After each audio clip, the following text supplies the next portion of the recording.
Die familiealtaar, Bybellesing.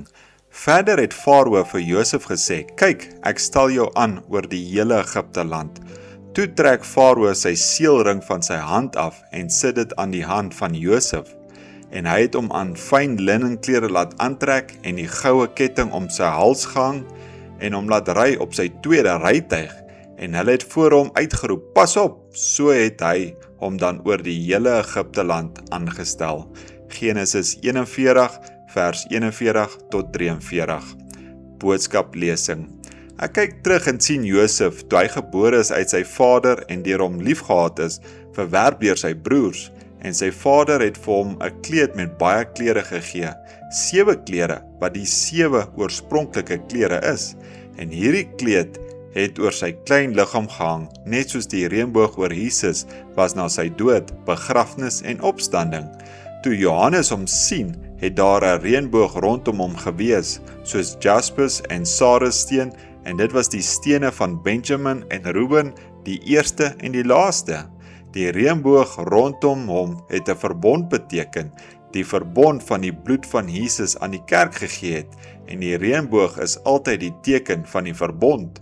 En Josef, toe hy na sy broers gegaan het, is hy verwerp en veronderstel om doodgemaak te word.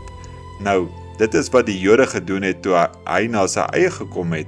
Sy eie het hom nie aangeneem nie, hulle het nie van hom gehou nie. Hoekom?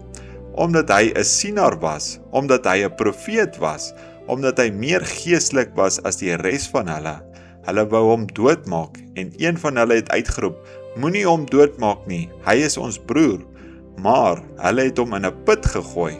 Toe is hy weer uit die put gehaal en na die grootste stad van die wêreld op daardie tyd, Egipte geneem, en hy het die regterhand van Farao geword, net soos Jesus deur sy broers verwerp is, doodgemaak en in die graf gelê is en weer opgewek is, en nou sit hy aan die regterhand van die grootste stad in alle ewigheid, die hemel.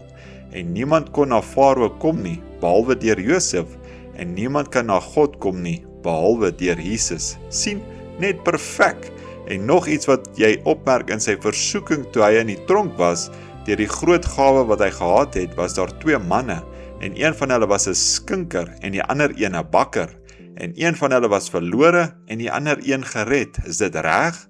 En kyk na Jesus aan die kruis, daar was 2 wat na hom toe gekom het, en een was verlore, en die ander een gered, aan die kruis, net perfek.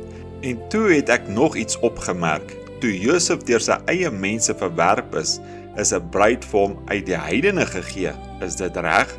Farao het vir hom 'n bruid gegee. Wel, dit is presies dieselfde ding, dat Jesus nadat hy deur die Jode verwerp is, na die heidense kerk kom en 'n bruid uitkies. En ons is vanmiddag mevrou Jesus. Dis reg, amen, ek hou daarvan.